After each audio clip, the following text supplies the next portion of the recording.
Hey, welcome to Overtime, where we take Sunday's message further. My name is Jeremy, and I'm your host. And this is a podcast where we just want to ask the questions that we think that you would ask as it relates to Sunday's message. And as we do so, we hope that it helps you grow in your life and your faith. With that being said, be sure to hit that subscribe button so you can stay up to date on all of the podcasts that are coming out. Not only that, hit the like button, because when you do so, it helps us help other people. And if you ever have a question about Sunday's content or about Overtime, you can submit those to overtime@npaustin.com, and we will be sure to get to those in future podcasts. So with that being said, here's a quick recap of Sunday, and then we're going to jump into our conversation today.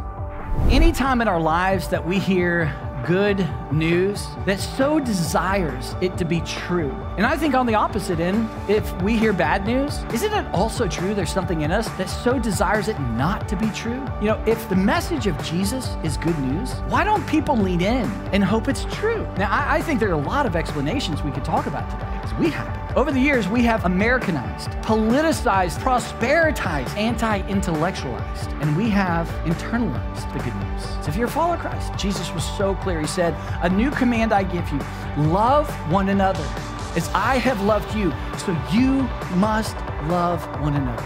By this, everyone will know that you are my disciples." The Apostle Paul takes all of this and he gives such great context. In humility, value others above yourself. Then you will shine in the world like stars in the sky.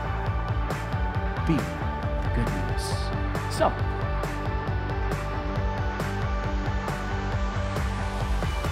All right.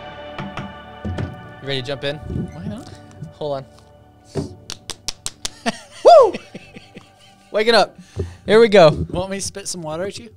Definitely not. I totally will. No. I've Just got some move tea. your laptop. Come on. I've got some tea right here. I don't mind it. All right, Buck. So, jumping into coming in after Good News Part 3. Part 3. And you talked about, which I don't know if I've heard you say on stage before or behind the scenes, just your love for country. Yeah, well, I got to be honest, because I went home and Jill was like, "Babe, seriously? Like, do you gag yourself with spoons when I play this?" Oh, no. You shot yourself in the foot a little bit. It was a little bit dramatic, because that was very true early on in our relationship. And every time country music came on, I was like, seriously, you have to turn that off. Yeah. And I wasn't nice about it. It wasn't great. Over the years, I've softened up, and if you told me name the country song you really like, I couldn't do it. But there are some, because Timbo listens to country music, and Jill likes it. And there's sometimes, And he's got the mullet to support it. He does. Yeah, I cut his hair on the back porch, and so it's a perfect fit. Nice. Mullet. Dad cuts my hair in the back porch. We get the blower out to blow all the hair off, and our neighbors are like, "Oh my gosh, there's a preacher man." Yeah. So, anyways, but yeah, so today I certainly tolerate it a lot more, and I think that word's appropriate. I tolerate it. And then, but I know Jill loves it, and Timbo loves it, and so I try to dig it. But Yeah, most of the times when I'm at the gym, somebody's like, what music do we want to play? Because somebody plugs in their phone. Yeah. And I'm like, I don't care anything but country. And I'll take like Disney princesses over country. Yeah. I'm in the same boat as you. Well, there you go. Yeah. So George Strait was not the best concert you've been to. Gosh, I'm telling you, no. I mean, we talked about this, I think, last week or the week before, you know, in terms of going to Vegas. Yeah. We went to Vegas to see him, and I'm not saying he's terrible, but he was like an hour late. Yeah. So we had, I don't know the opening act, but whoever opened that. Yeah. 4 years ago, you can look it up. And then he was like an hour overdue. Yeah. So, I mean, I forget, it was pretty late by the time he sang song 1. And it was like we were sitting there forever. And so I'm sure that added to it. Yeah. And grew my animosity against Mr. Strait. Yeah. And so now I think our friend James Timmons went to a George Strait concert in Atlanta. Yeah. And I think he said it was one of the most amazing experiences of his life. I'm pretty sure I remember him telling me that. Yeah. I don't know for sure. No, Jill loved every ounce of it. Yeah. He just, I forgot the song. It was a cow song or something. Yeah. Blue Cow. Is it called Blue Cow? No. That's what I remember from your message. Those were the two details you gave. It was blue and it was a cow. Yeah. At that point I was like, I'm out. And what is your favorite concert you've ever been to? Well, see, this is the hard part about it. If you're like, well, then Buck, what's your favorite music? I'm like, I don't know. Like, I certainly I think like, kind of modern pop or something. I don't even know what the genre is called. Cause I just don't, I really don't listen to music. I'll listen to, some, old, like Christian or hymn songs. I do that. It Is Well With My Soul, is a song. And that's just more like therapeutic for me. And then I just listen to so many podcasts, so many books. Anytime I have my phone on and I'm listening. You're in the car, AirPods in, it's always a book or podcast. I just love that stuff. And so, then it's like, when do you listen? I was like, man, I don't know. Ask me my, favorite podcast or book or, that's the stuff I'm into. So, yeah. What is your favorite podcast? Oh, dear. Well, so I've been listening to this fella named Dak Shepard, and Dak is like, so Rogan is my favorite one. I do like Jordan Peterson. I like, Rogan. Rogan just has so many interesting characters on, but Dak has some pretty amazing people, and Dak's an atheist, and so I just love getting his perspective, and he seems fairly healthy. I mean, he's talked about his alcoholism, his addiction. He's talked about where he is today, and so he seems to be a pretty amazing guy. So. And he's the one that's married to Kristen Bell, right? I think so. Yep. Okay. Okay. Yeah, I remember seeing them on some skit on Ellen or something like that. Yeah, I listened to the latest one. I listened to him and Matt Damon had a combo. Oh, I need to listen to that. Him and Bradley Cooper just had a combo. Goodness. And him and Bradley Cooper are like best buddies. And he calls him Coop. Okay. He's like, "Hey, Coop." Wow. I was like, "Wow." So I know his nickname now. Yep. Bradley Cooper's. Anyways. All right, we should probably get going. Probably. Okay, so let's jump into part 3 of the good news coming in after that with overtime, and 3 questions I want to drill down on, and we'll see where the conversation takes us. Sure. One is that at the beginning of your message, you talked about how people naturally want good news to be true, and Christmas is good news, but a lot of people don't really accept it as good news, or just kind of maybe feel like apathetic or neutral towards Christmas being good news and how good of news it actually is. What trends have you picked up on as to why people might not want the good news of Christmas to be true? Yeah, I think, I've talked about this before, and I want to be really careful with this because, I'm gonna take some broad strokes in terms of the answer, and I certainly know there are exceptions all around this question. But I would say there's kind of 2 categories I hear on the other side of the good news of Christianity. It's morality and it's a moral reasons and intellectual reasons. So I reject it for moral reasons. I reject it for intellectual reasons. I would say probably 90 to 95% are in the moral category and have very little to do with intellectual. If the intellectual has been brought up, what I've discovered is behind the intellectual question or behind the intellectual tension or gap, it's very much of a straw man. And as soon as that's addressed, it doesn't satisfy, which means it wasn't intellectual. It had to do with moral. Meaning, on a moral side, I just want to do what I want, when I want, with whom I want. I want to be my king. I want to be the king. And so if you're asking me to submit, if you're asking me to surrender, if you're asking me to make anyone the Lord of my life, which would be Jesus Christ, like that's going to get strong in the way of my moral, appetites, if you will. And so I think for, again, I want to be really careful. I think there certainly are intellectual, objections to this, but I'll give you one example of on the moral side. And I've shared this before, but it was so blatant of an example. I'm having tacos with a buddy. He's I think agnostic. He would call himself an atheist, but agnostic, atheist, he would go back and forth. And then, his big objection on an intellectual side was the God of the Old Testament. How could a God of the Old Testament be the God of the New Testament? What about genocide? What about, love? What about grace? Because you kind of see that in the New Testament, not of the Old Testament. And then, how could all this evil in the world happen? So, easy questions, right? Yep. And which that was a joke. And so we spent probably 2 hours And we had spent some kind of, a time before this time we were having tacos, but 2 hours talking about the Old Testament, New Testament, talking about the God and examples of the God of the New Testament, Old Testament. And there's tons of consistency. So it's the same God, just different covenants and what God was doing in the world at the time. And then we talked about, in the world, evil and all that kind of stuff. And at the end of it, I just looked at him and I said, so where are you at with Jesus? I mean, these were the big things that you said. Between me and putting my faith and confidence in Jesus, this is it. So where are you at now? And, he gave the most honest answer. He just said, hell, Buck, I guess I just want to do what I want to do. And in that moment, I went, there it is.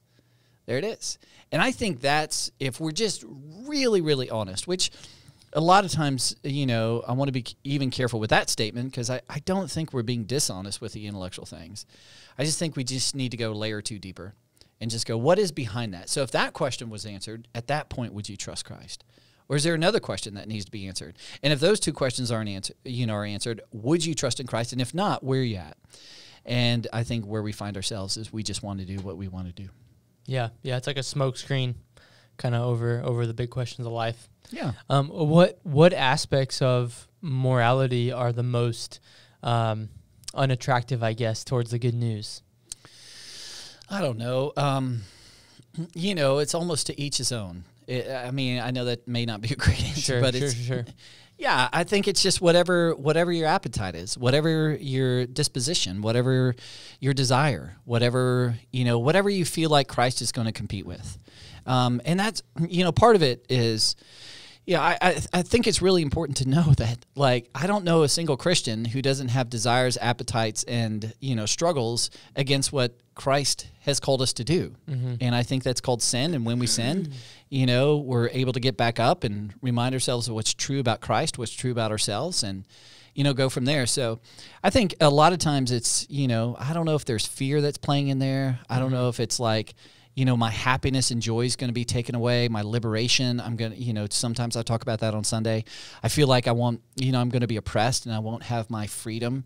And all of that, whatever Jesus invites you into, if you're listening to this, whatever he invites you into and whatever fear you have about the moral choice or that gap, I promise what he invites you into is better than what you desire right now, is better than what you're holding on to right now.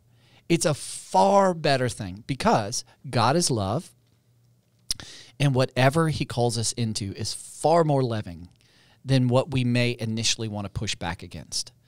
And so whatever moral, whatever ethic, whatever that is, if we surrender and trust him, you will experience something even greater and more fulfilling and more freeing and more liberating than what you've ever experienced holding on to whatever it is you're holding on to. Yeah. Well, it reminds me of the series you did a couple months ago, Paradox of Generosity. Yeah. It's a paradox because we would think that giving our money away would make us more unhappy. It'd make things more difficult financially, but all the research, all the data says the opposite. It says it's liberating, it's freeing. And, it's why Paul talks about in Romans, it's the law, these rules that don't constrict, they actually create freedom in our life. Mm-hmm. And I think that's important for both Christians and non-Christians to kind of take note of, because so often we tend to approach God from the he's just a guy up there with a rule book. Right. And I've shared this before, but Jesus, the epitome of this paradox is when Jesus said, if you lose your life for me, you'll save it. But if you hold on to your life, you're actually going to lose it. So what Jesus says, there is something far greater on the other side of this paradox. And I know you feel like you're dying to something. I know you feel like you're giving up something. I know you feel like you're going to be oppressed. But this is where Jesus, the epitome of trust me, I came to save you. I came to give you life to the full. You got to surrender that to me, and what you'll discover, not overnight, but over time, is something far greater than what you could imagine. So, I think that's all at play. It's all mixed up in that. Yeah.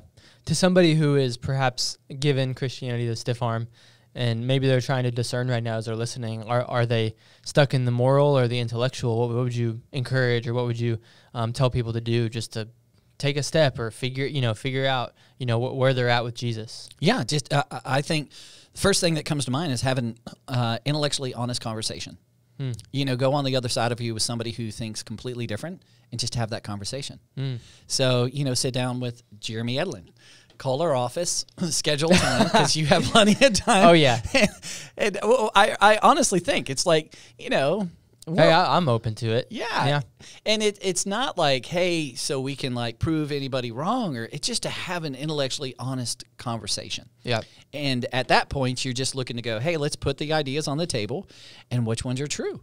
You know, which one correspond with reality. Like, let's just be really honest and secure enough that you have enough value.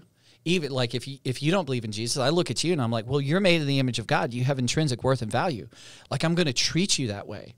So like, I don't have to like prove anything to you or do, you know, that's God's world in terms of the timing and the heart. But I just want to go like, can we have an intellectually honest conversation, and can we be secure enough to go, man, I don't know. And can we be secure enough to do what that, you know, my buddy did. He was like, just to be honest. Oh, it's so beautiful. Yeah. It was, you know, even though it was like, dang it, you know, and he's still not a follower of Christ, but Yeah. you know, it just was such an honest moment. And you know, the second thing I would just say is go beyond what the intellectual tension is. So meaning if that was satisfied, if, you know, why do bad things happen, you know, to good people? Why would a loving God allow bad things to happen? If that's it, and you really research the question, and you were able to get an answer that intellectually satisfies, would you become a Christian? Yeah. And answer that question. Yeah. And so that's just another. What's stopping you at that point? Yeah, what's stopping you at that point? So I think it's, you know, a couple layers, but I would just say have a conversation. Like, be willing to go meet with a pastor, or small group leader, you know, somebody, you know, who would have an opposing viewpoint, and maybe have a good answer to the question that you have. Yeah, because I think it's also important to note that most likely, now there are some brilliant minds out there, most likely somebody has asked your question before. You know, the question that's your stopgap between you and Jesus, like someone has thought of that question before and figured out an answer of some sort. Yeah. And there's probably two different options. And, you know, if you haven't done the due diligence to find out what those two options are, yeah, I just think you owe it to yourself. Yeah. Yeah. Yeah. And it's one of my sons, he was struggling making a decision and struggling with a few things in life. And I was like, why don't you go talk to somebody? Talk to somebody who may have a different perspective than you. Or why don't you invite God into the conversation? And he said, Dad, I'm not going to do that. And I said, why not? And he said, well, they're probably going to agree with you. And this was a perfect classic case. In other words, I don't want to hear anybody who has an opposing viewpoint to mine. It may be wise and it may be true. I don't want to invite God into this, because he may affirm the very thing that I want to do, I shouldn't do. So I'm just not going to do that. Yeah. And, you know, I think that's kind of where we land. Yeah. Boiling back to the good news. Also, I would just say a side note on that too. I think even for Christians who are maybe feeling a little bit apathetic towards good news, or just Christians who have doubts or questions or intellectual pushbacks, and perhaps they've taken that step to follow Jesus, I always just still think it's worthwhile to do the exact same thing, even if you are a follower of Jesus. 100%. If you have questions, if you have doubts, just to be open with those and get on the other side of somebody who is intellectually honest. Yeah. I love, you know, when Jesus referenced, you know, love the Lord your God with all your heart, your strength, your soul, your mind, that actually loving God with your mind and like approaching these questions with an open heart actually grows you in your faith. 100%. You know, and so. Yeah, I've got questions that I'm still like, man, I don't know. And I'm talking to people about them and wrestling with stuff. I think we all are growing. And just stay in that posture of growth and curiosity. Yep.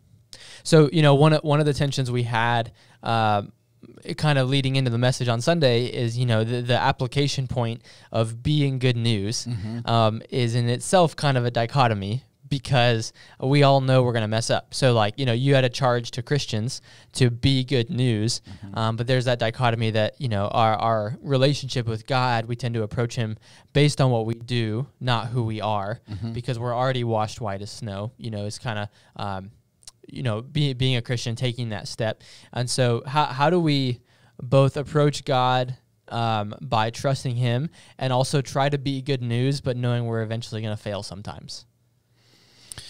Yeah, I think I think if I heard the question right, and you correct me because I'm a little bit fuzzy in my head right now, that I think there's that dichotomy between love God, love people, and you see that throughout the scriptures.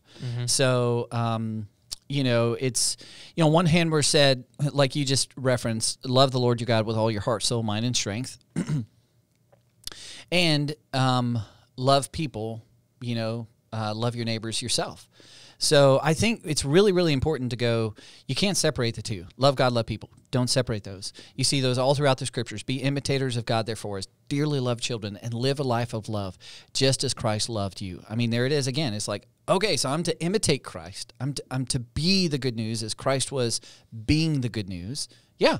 Every single day when you wake up, that's what we're called to do. I do think, though, in terms of, so I would say, one, don't separate those. Keep those in tension. If you go love God, then you'll be a monk. If you go love people, then you'll be a social gospel movement. It's all about the poor, the oppressed, and it's never about God. And, it's like you got to keep those in tension. And then I think from there is to go when you screw up, because you will, because none of us are perfect, and I'll start with that first, is that, it's just to be, I think one of the things the world needs to see is authenticity. It needs to be, just to say, man, that's on me. I got to own that stuff. This is what I said towards the end, like you just got to own your piece of the pie. And I think the world needs to see that from followers of Jesus that are, man, they're striving to love. They're striving to do the right thing. They're striving to love as Christ loved, and to, have a high degree of character, high degree of ethics, to love their wife, to be patient, with their kids, and to love their kids. They're striving to become better with the words that they use and the attitudes and all these kind of things. But man, they fail. But when they do, the thing, like, if I'm on the other side of you and if I'm not a follower of Jesus, I go, but the thing I love about Jeremy is just so honest. Like, when he messes up, and he does, man, I've seen, him, pop a gasket a few times, he got angry or whatever. But, like, he totally owned it, and he owned it quick. And that was cool about him. And that, even though he messed up, I kind of really respect that about him. I think when we go into hiding and we're like, oh my gosh, I got to be perfect, and I wasn't perfect, and I can't let anybody know I'm not perfect, or my marriage isn't perfect, I can't let anybody know, my kids aren't perfect, can't let any, that's when we get into that huge hypocritical world, and that's a turnoff. That's a turnoff to me. I think that's a turnoff to the whole world. And so I think as we wrestle with the dichotomy of love God, love people, just make sure to be authentic. Be honest about it. Paul was, man, why do I do the things I ought not to do? And the things I ought to do, I don't do. And he wrote it down for the whole world to see. Yeah. And you're like, dude, you're the Apostle Paul. You saw the resurrected Jesus, and you wrote half the New Testament, and you're still going, dang it, the things I want to do. I'm struggling with that, and I know I shouldn't, So I'm like, okay, that was honest. Thanks, Paul. Why do you think us as Christians and being good news to people have a hard time being authentic when we're perhaps bad news for a day? I think there's lots of lanes. We could go down the lane of pride because there's not enough humility. I think ultimately that's probably going to be an identity question, an identity issue. Like the more secure you are in who Christ says you are, then it's so much easier to go, that's on me. It's so much easier not to be perfect. I mean, I'm not saying I'm super secure. I'm saying like I've grown in my security, but I think there's a lot of goofy moments in front of you and staff and things of that nature. For sure. And I think that's grown over the years. And I think there was a time in the earlier days of Northpoint that there was a voice in my head that said, I have to be perfect. I have to be perfect in what I say. I have to be perfect in my counsel. I have to be perfect in my advice. I have to be perfect when I address staff. It's got to be perfect, and it's got to be in such an orderly way, and it can't be, and that's exhausting. Yeah. And so I think certainly pride, I think identity is probably the biggest thing. The more that you know who Christ says you are, the more you can soak into that, and that becomes more an authentic part of your soul versus just, in your head. Yeah. I think it begins to transform you to be able to go like, it's my brokenness, my stuff. Yeah. One of the greatest things you could do with your kiddos, I've heard this on a lot of different, or from books, podcasts, and great speakers, is one of the most teachable moments as a parent is apologizing, saying like, son, daughter, that's on me. That was that's the stuff inside of me that just got all over you. I'm really sorry about that. I've been working on it. And I'm just telling you, that goes miles versus, unfortunately, my role, I preach to my kids a lot. I'm like, come in the room. They're like, oh, Dad's going to preach to us again. They messed up. And, I'm preaching about character and why it's wrong to lie and all this kind of stuff. And their eyes are glazed over and, they're sleeping. And that makes me more upset. And, but I don't know how much that teaches them versus the moment I go, I'm sorry. And I think that goes miles with them. Yeah. So. Yeah, for sure. No, I think that's good, and there'd probably be a lot less hurt in the church if Christians were willing to say they were sorry more often. And I guess pride, identity, all those things can be kind of cooked up in it. Yeah, and it would probably be a whole lot more Jesus in the church. And I know as a pastor, you're like, of course you'd say that, but like, okay, if it's less of me, who's greater then? If I'm not as good as people may perceive, okay. Well, that's true. I promise you. But then who's got to be greater? Jesus does. And I think that's the beauty of the church, and that's the elevation of the church. It's not an excuse or justification to do the wrong thing, but I think it is motivation to go, I am going to choose to be authentic. I'm going to go palms up. I am going to go like, hey, here's the deal. And, Jesus redeems, Jesus restores, Jesus reconciles, Jesus, so many years we may have wasted, but man, he can redeem a lot of those years. So, yeah, I like Craig Groeschel's kind of description of this in his leadership podcast. He says, people would rather follow a leader who is real rather than one who's always right, and I think that kind of sums up some of that as well. 100%. Yeah. Last question. One of the application points in being good news was to apologize immediately. And there's probably a lot of wrong ways to apologize rather than right ways. So I kind of wanted to drill down on that specific point. Yeah. For those of us that might seem to struggle with this sometimes, can you explain to us a genuine step of apology? Or maybe start with some of the bad ways to apologize, like some of the don'ts before the do's. I think it's like, I'm sorry, but right there, don't do that. Oh, good Lord, don't do that. Yeah, keep the butt out of it. Yeah, and I think, everyone listening, you know this. So this is not anything new I'm sharing with you. I think, apologizing, but then turning and then telling them what they've done and that they owe you an apology. If you got kids, you see this all the time. Man, this is, I see it in my kids. So I think, those are the two that hits my mind. And if you're not ready to apologize, I think would be the third one. Don't do it. Just say, hey, I'm processing. I know I should, but I don't want to cheapen this apology. Yeah. And so, that's where inviting the Lord in and, asking God to show you what, perhaps the other person felt when you did what you did. Yeah. There's 5 love languages. You know that book? Is that written by like Gary Chapman? Gary Chapman. Yeah. So he's got a book that my counselor recommended called The 5 Things of I'm butchering it, but like the 5 steps of an apology.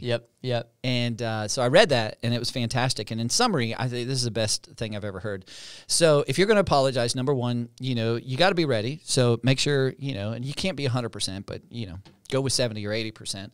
When you're there, I think you need to own what you did. So it's like, here's what I did. I said the thing you told me not to say. I crossed that line I know I shouldn't have crossed. So you have to own what you did. Secondly, is to say, I acknowledge this is what it made you feel like.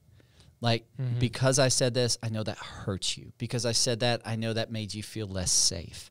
Because I said that, I know you're struggling with your identity. Like, I called you that name and you feel like maybe I am that. Well, I did that. That's not who you are. I did that. And man, I would struggle with that based upon what I said. So I know what I did to you. Third, hey, here's what I'm going to do different.